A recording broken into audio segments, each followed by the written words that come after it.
Guys, Bitcoin is crashing hard from 110,000 back to 100k.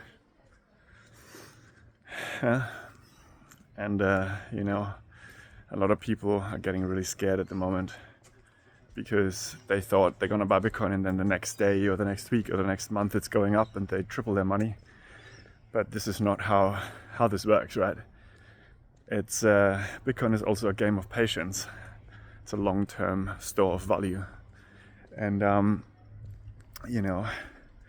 been there before, so I totally understand where the fear is coming from, because the free market has this function that whatever you think is going to happen, the exact opposite happens.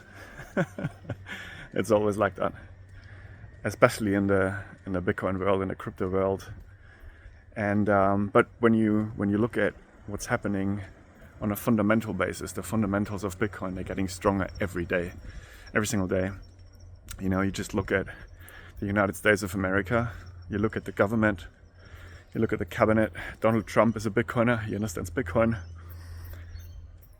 You look at the Treasury Secretary, Scott Bessent, who is a legendary hedge fund manager. He understands Bitcoin on a very deep basis. Howard Lutnick, the Secretary of Commerce, is a Bitcoiner. He understands it on a very deep basis too.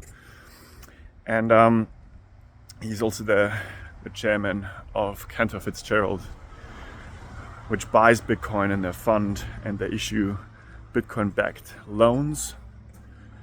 And they also are probably going to be the issue of bit bonds, government bonds backed by Bitcoin.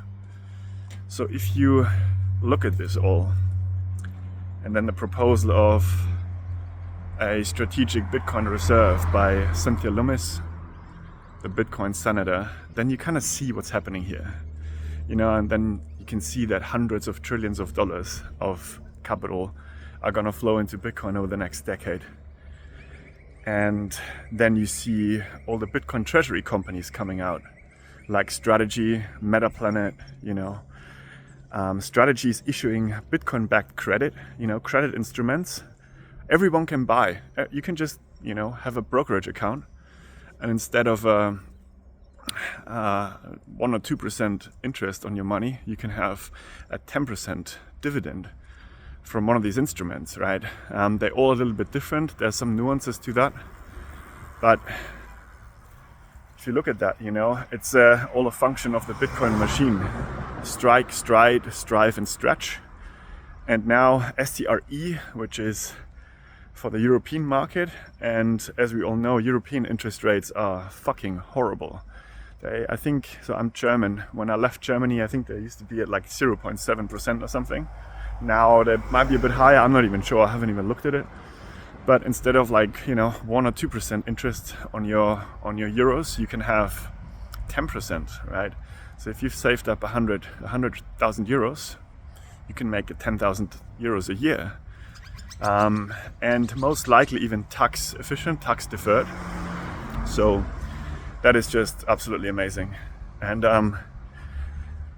once you see all these fundamentals in Bitcoin, you just probably you're gonna work as hard as you possibly can to make as much money as you possibly can, and you buy as much Bitcoin as you possibly can, because Bitcoin is going from 100,000 to $1 million, I would say, in probably around 4 to 5 years, by 2030. Again, I could be wrong. This is not a prediction, this is just my estimation. And then it's going to $10 million. And then I think Bitcoin is going to $100 million. Because the fundamentals of the current monetary system are just so bad. And the fundamentals of the Bitcoin system are just so good. And smart capital, smart money will sniff it out and find its way into that new digital capital network, which is amazing.